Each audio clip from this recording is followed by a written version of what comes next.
കാരണം നിങ്ങളുടെ ഈ ചോദ്യങ്ങൾക്കൊക്കെ മുന്നിൽ നമുക്ക് വല്ല അറ്റാക്ക് ഉണ്ടായി ചത്തുപോയി കഴിഞ്ഞാൽ എന്തോ ചെയ്യും? ചന്ദ്രൻ നീ എന്താ ഇങ്ങനെയൊക്കെ പറയുന്നേ? ഞാൻ എങ്ങനെ പറഞ്ഞോടാ? ഒരുമാതിരി ചൂടാവുന്നു ഈ സീറ്റ്.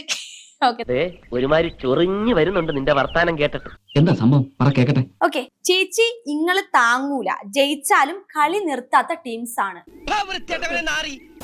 എന്താ ഞാൻ പറയും മോളോട്? അപ്പോ പറഞ്ഞു ഉദ്ദേശിക്കുന്നത് ചേച്ചി ശരിക്കും അങ്ങനെയാണോ? കുറച്ചൊരു മാന്യമായി സംസാരിക്കണം. എന്റെ പൊന്നു കുഞ്ഞ, നീ ഇല്ലേ, നീ ഇപ്പൊ പറഞ്ഞ ഈ കമന്റില് നിന്റെ മോന്തക്കാളിൽ തലയെ കൂടാണ് ഞാൻ ഈ വെള്ളം ഒഴിച്ചത്. നിർത്ത്.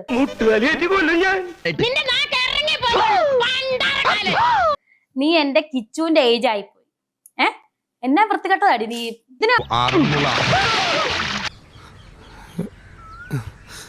കിച്ചുവിന്റെ പ്രായമുണ്ട്, നിന്നെ ഞാനൊന്നും പറയുന്നില്ല. കൊറേ നേരമായി ഇവിടെ ഇരുത്തിയിട്ട് കിടന്ന്. ഇതല്ലേ നിന്റെ മനസ്സിലിരിക്കുന്ന വൃത്തികെട്ട ദൂഷിപ്പ്? അല്ല, ഞാൻ ജസ്റ്റ് കമന്റ് വന്ന കാര്യം ചോദിച്ചു. ഇത്ര റേസ് ആവേണ്ട ആവശ്യമില്ല അതില്.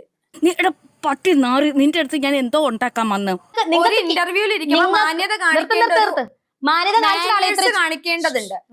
എന്നെ കഷ്ടല്ലേ, കോമൺ സെൻസ് ഇല്ലാത്തതിന്റെ കുഴപ്പേ.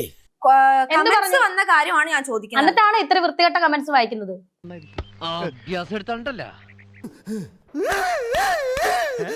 ഗസ്റ്റിനെ വിളിച്ചു വരുത്തിട്ട് ഇങ്ങനത്തെ മറ്റേ ചോദ്യം അല്ല ചോദിക്കുന്നത്. ഞാൻ ഓൾറെഡി കമന്റ്സ് ആണെന്ന് പറഞ്ഞിട്ടാണ് ചോദിച്ചത്.